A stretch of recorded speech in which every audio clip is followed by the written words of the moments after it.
예수님께서 여리고에 있는 한 소경을 눈을 떠 보게 해 주십니다. 35절 말씀 36절까지 같이 읽겠습니다. 시작. 여리고에 가까이 가셨을 때에 한 맹인이 길가에 앉아 구걸하다가 무리가 지나감을 듣고 이 무슨 일이냐 물은데, 여리고에 한 맹인이 있었습니다. 그가 뭐하고 앉아 있었는가 보니까는 길가에서 구걸하고 있었습니다. 맹인이에요. 아무것도 볼 수가 없습니다. 그가 자기의 삶을 위해서, 무슨 경제 활동을 위해서 할 수 있는 것이 없어요. 그가 할 수 있는 것은 길가에서 착한 사람들을 기다리면서 앉아 구걸하다가 한 끼를 주면, 한 푼을 주면 그거 받아가지고 한 끼를 먹고 사는 것, 그게 하루를 살아가는 삶이었었던 거죠. 그런데 시끄러운 소리를 듣게 된 거예요. 무리들이 우 하면서 지나갑니다. 이게 평상시와 다른 일들을 듣게 되니까는 지나가는 한 사람에게 물었었던 거죠. 이게 무슨 큰 일이 있느냐. 그때 저가 복음을 듣게 됩니다. 37절 말씀입니다. 시작. 그들이 나사렛 예수께서 지나가신다 하니, 나사렛 예수. 이미 예수님에 대한 소문은 다 듣고 있었어요.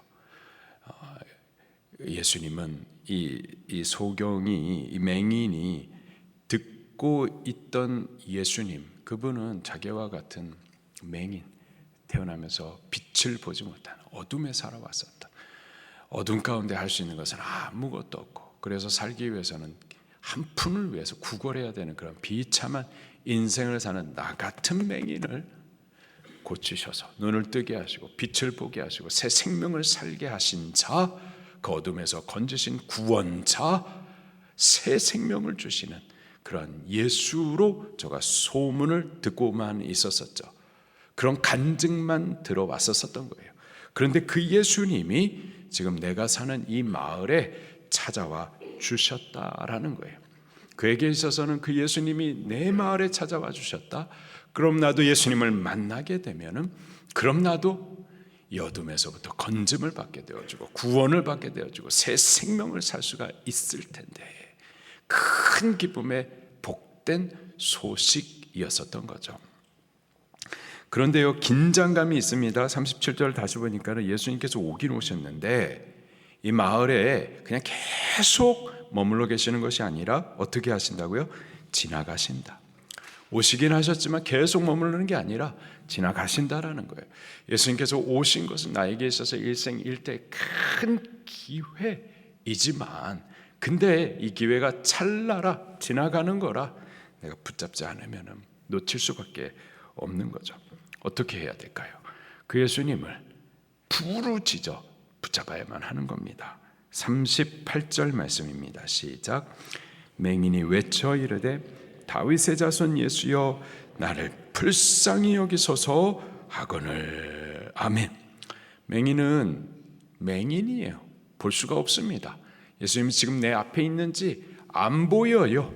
그러나 예수님이 지금 오셨다라는 그 간증을 듣고 그 기쁜 복음의 소식을 들었고, 그 소식을 귀로 들은, 말씀을 들은 그가 믿음을 갖고서 예수님을 부르짖었었던 거죠. 외쳐서 기도했었던 겁니다. 그냥 묵상 기도하고 조용히 좀 뭡니까 귀품 있게 그런 기도한 게 아니라, 지금 예수님 지나가 버리고 그분을 붙잡지 못하면 다시 어둠에 갇혀야 되는데, 두 번 다시 기회가 없는데, 두 번 이런 은혜를 받을 수가 없는데 지나가면 안 되잖아요. 귀품 있는 고상한 기도가 아니라 외쳐 부르짖는 기도를 했었던 겁니다. 다윗의 자손 예수님 나를 불쌍히 여기소서. 맹인이 외쳐 기도했었습니다. 저가 외쳐 기도할 때에 예수님 들으실까요? 우리가 부르짖어 기도하면 주님 응답하시나요? 아멘이죠. 그러나 응답만 있는 게 아니라 사실은 그 전에 시험이 있습니다. 39절을 같이 읽겠습니다. 시작. 앞서가는 자들이 그를 꾸짖어 잠잠하라 하되 그가 더욱 크게 소리질러 다윗의 자손이여 나를 불쌍히 여기소서 하는지라. 아멘. 믿음을 갖고서 복음을 들었기에, 하나님의 말씀을 들었기에, 예수님께서 오셨다라는 이 기쁜 소식을 들었기에 그 예수님을 향해서 부르짖어 기도를 했단 말이에요. 근데 그 결과는 뭐냐? 예수님께서 나를 만나주신 게 아니라, 나에게 응답해 주시는 것이 아니라 상황을 뒤엎어버리시고 반전과 역전을 나타내 주시는 것이 아니라 오히려 앞서가는 사람들이 꾸짖었어요. 꾸짖었어요. 마태복음 본문에 보니까는 제자들이라고 써 있습니다. 제자들이라고 하면 예수님 주변에 가까이 있는 분들인데, 근데 그들이 꾸짖었어요. 뭐라고 잠잠하라. 좀 조용히 기도해라. 다른 사람한테 피해 안 주게 기도해라. 이 성전에 올라와가지고 저녁 11시쯤 되면은 다른 사람들도 자야 되는데 조용히 기도해라. 기도하지 말아라. 나도 좀 집중해서 지금 기도해야 되겠는데 앞에서 막 소리 내서 기도하면은 집중이 안 되니까는 가가지고 좀 조용히 해주세요. 이렇게 만류했었던 거죠. 근데 겸손히 이렇게 조금만 배려해 주실 수 있을까요가 아니라 꾸짖었던 거예요. 꾸짖었.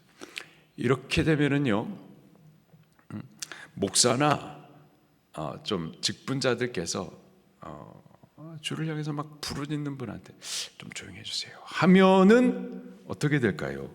시험 들죠. 시험 들어요. 이 교회 왜 이 모양이야? 아니 목사님 왜 저 모양이야? 시험 든다고요. 내가 좀 믿음으로 주님을 찾는데 왜 이러는 거야? 도대체 교회들은 왜 이 모양이야? 시험 들고 그래서 주님 찾기를 포기하죠. 자, 그런데요, 포기했을까요? 이건 내 손인데, 지금 예수님 와 계시고 지나가시는데 예수님 내가 붙잡지 못하면은 나만 손인데 다시 어둠이고 다시 저주인데 좀 시험이 무슨 상관이에요? 시험은 있고 뭡니까? 개들은 짖어도 열차는 가야죠. 예수님 만나야죠. 예수님 만나서 이 어둠에서부터 벗어나고 새 생명 얻어야죠. 그래서 이 맹인이 어떻게 했는가 보십시오. 더욱 크게 소리 질러. 어떻게 했다고요? 더욱 크게 소리 질러. 외쳐 기도했는데 방해가 있고 시험이 있습니다. 막아서는 이들도 있어요. 마음이 막 삐지고 싶어요. 근데요, 그런 게 아니라 더욱 크게 소리 질러 예수님을 불렀었던 거죠. 자, 그러자 그가 이 잠깐의 시험을 통과해내자, 그러자 40절에 예수님께서 들으시고 그를 가까이 오게 하십니다. 그리고 41절에 내가 무엇을 하여 주기를 원하느냐? 주여 보기를 원하나이다. 비로소 그의 기도가, 그의 부르짖음이 응답됩니다. 42절입니다. 시작. 예수께서 그에게 이르시되 보라 내 믿음이 너를 구원하였느니라 하시매. 아멘. 할렐루야. 내 믿음이 너를 구원하였느니라. 그 어둠에서부터, 그 비참한 저주스러운 인생에서부터 저가 구원을 받게 된 거죠. 무엇이 저를 구원하셨다고요? 믿음이. 할렐루야. 이 맹인의 믿음, 저의 어둠에서부터 스스로를 건져내, 그 문제에서부터 스스로를 구원한 그 믿음, 어떤 믿음이었을까요? 한 세 가지입니다. 첫 번째로는 저는 예수님을 다윗의 자손으로 믿었었던 거예요. 제가 예수님을 뭐라고 부르짖었죠? 다윗의 자손이었어요. 다윗의 자손이라고 하면은 다윗의 자손으로 오실 것으로 약속된 그리스도를 말하는 겁니다.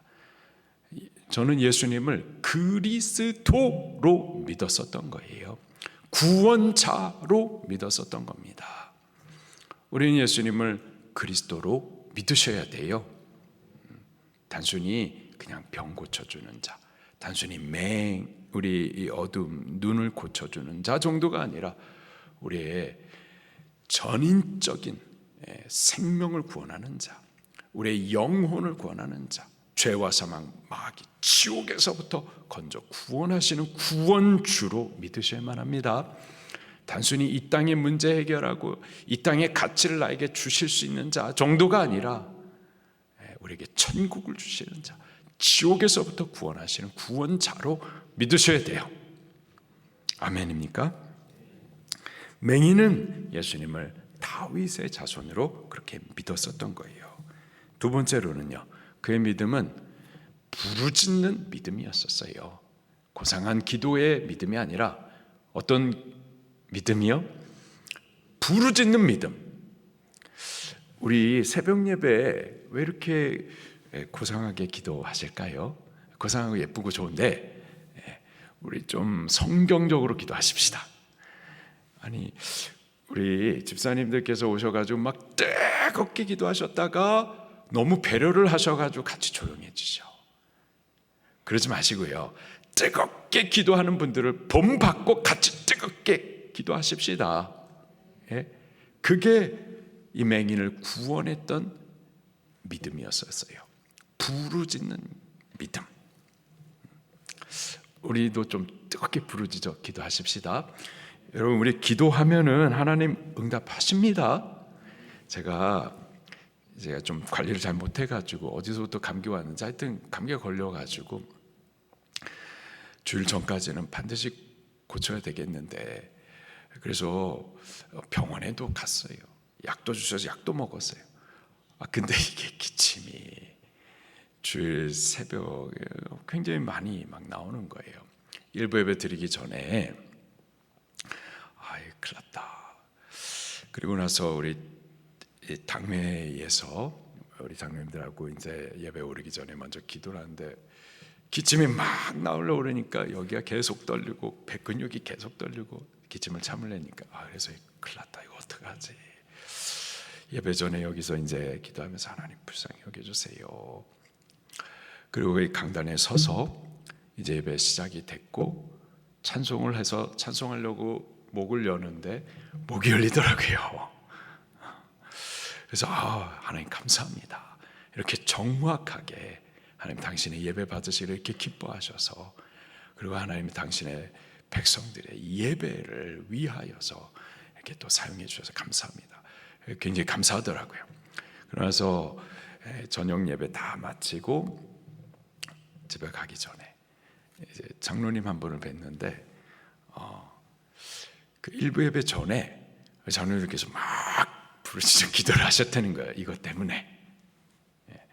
그리고 하나님께서 기도 기쁘게 받으시고 정확하게 응답하사 예배 찬송이 시작되는 그때에 제가 목을 쓰는 시작하는 그때부터 목이 열리는 거예요. 할렐루야. 우리 부르짖는 믿음, 부르짖는 기도의 믿음, 이게 우리를 구원하는 믿음입니다. 우리 이렇게 좀 부르짖어서 기도하십시다.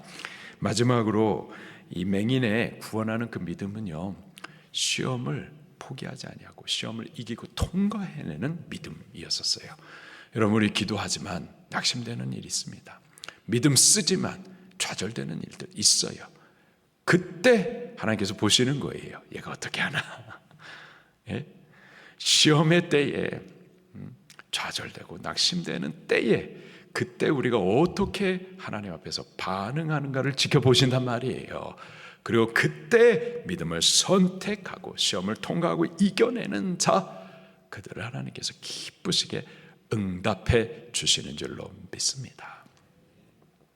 저는 지금 대한민국의 상황이 지금 시험의 때라고 믿습니다. 지금 교회가 깨어서 기도 많이 합니다. 나라가 망할 것 같고 이 사회주의 복음으로 온 교회들마다 지금 오염이 돼가지고 나라는 공산화되어져 가고 있고, 불의한 자들이 부정한 방법으로 권력을 찬탈하여서 나라를 갖다가 적그리스도적으로 하나님을 대적하는 일들을 행하고, 그래서 교회가 겨우 막 깨어서 이제 막 기도하기 시작하는데, 그런데 아무것도 보이지는 않는 거예요. 이때 하나님께서 보시는 줄로 믿습니다. 낙심하고 포기하는가? 하나님 안 계신다 하고 포기하는가? 아니면은 이 시험의 때에 끝까지 하나님을 의지하고, 우리가 포기한다면 뭐 어떻게 되는 게 없잖아요. 하나님을 부르짖어 찾아야죠.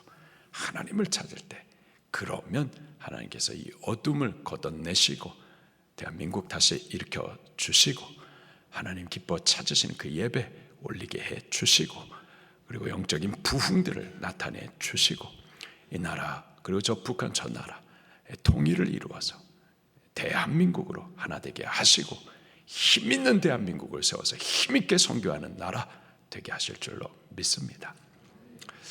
우리 이러한 믿음으로 주님을 찾으십시다.